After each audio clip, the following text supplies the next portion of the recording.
to look like the population. And look, what we saw this primary season is the Democratic primary in Texas doubled the turnout from 2014 to 2018, from about 560,000 to over 1 million. So we're seeing that happen. And you saw, 2016, the election was closer in Texas than it was in Iowa.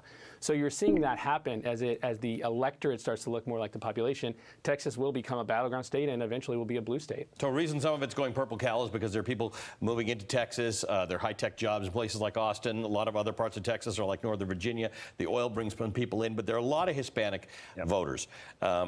Ted Cruz is Hispanic. Right. Beto O'Rourke is not. He's got a Hispanic first name because he took that on as a nickname when he was a kid. And they're running kind of in opposite directions on that front. But Beto O'Rourke's going out there registering voters? Yeah, and he's visiting every county in Texas, something that Ted Cruz has not done.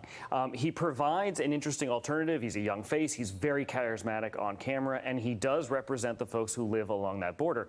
One of the questions that I have, though, is what is the chilling effect that the administration's immigration policies have created along that border? There are people there, and we talked to some of them when we were down there, who are not comfortable putting their names on a clipboard at a rally. They just do not trust the government right now because of everything that's happened. That has to be one of the things that he's going up against. Jeremy Bird, what does success look like for Beto O'Rourke? Does he have to win, or does close feel like a success?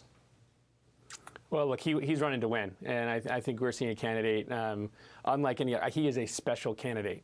I mean, you see his energy, the dynamism, the way that he's running his campaign. He's been to all 254 counties of Texas. He's had 259 town halls. He's outraising Ted Cruz right now. You showed the stat earlier where they're about even overall, but in the last quarter he doubled the money that Ted Cruz is raising, and he's not getting it from PACs. He's no PACs, no special interest, and the average donation is about $40. So he is running a campaign like we haven't seen in Texas in a really long time, and he's running to win. He's not running, to get close. He's running to win. I think, though, the fact that he is as close as he is, the kind of campaign that he's running, and what he's building that will be there for the future, that's what excites me. There's 1.2 million more voters in Texas right now today than there was in 2014. The state is growing, and those people are folks that if we can get out to vote, it will become a blue state. All right, guys, thanks very much. Jeremy Bird, Cal Perry. Cal, thanks for that piece. Tonight's Last Word is next. This Sunday, MSNBC will present an in-depth look at the Iran-Contra scandal that rocked the Reagan administration and shook the public's confidence in the federal government. Narrated by Lawrence O'Donnell, the special explores details surrounding one of the biggest presidential scandals in U.S. history and includes candid interviews with a top Reagan advisor. It is taking shape as one of the most controversial foreign policy developments of President Reagan's years in office.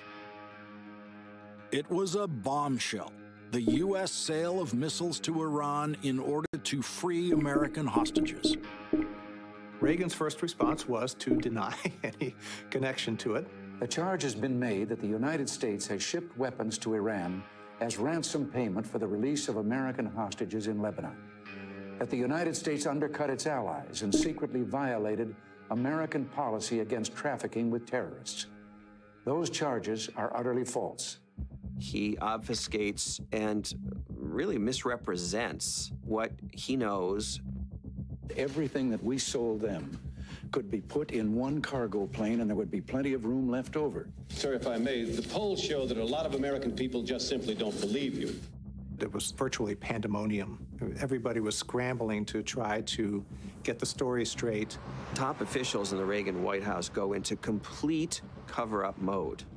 I mean, destruction of evidence.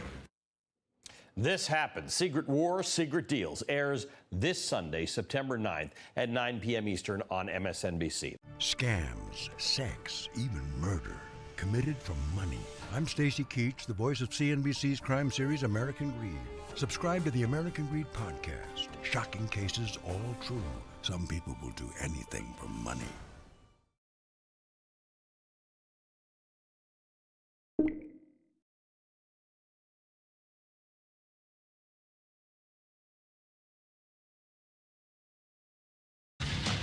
Well, good evening once again from our NBC News headquarters here in New York. Day 596 of the Trump administration may well be remembered.